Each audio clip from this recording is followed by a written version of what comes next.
کی طرف ہوگا اور پھر ڈکٹیٹرشپ دور نہیں ہے اور ایبسولوٹ رول نہیں ہے. اسی سے متعلق ایک اور سوال ہے جی جو میرا ہے، آڈینس کا نہیں ہے.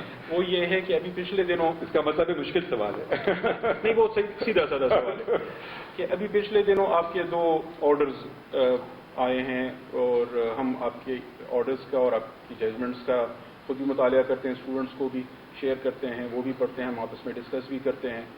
تو ایک میں آپ نے جو بینچوں کی تشکیل کا مسئلہ ہے اس پر بات کی ہے اور اس کو آپ نے قواعد کے تحت منضبط کرنے کی، ریگولیٹ کرنے کی بات کی ہے.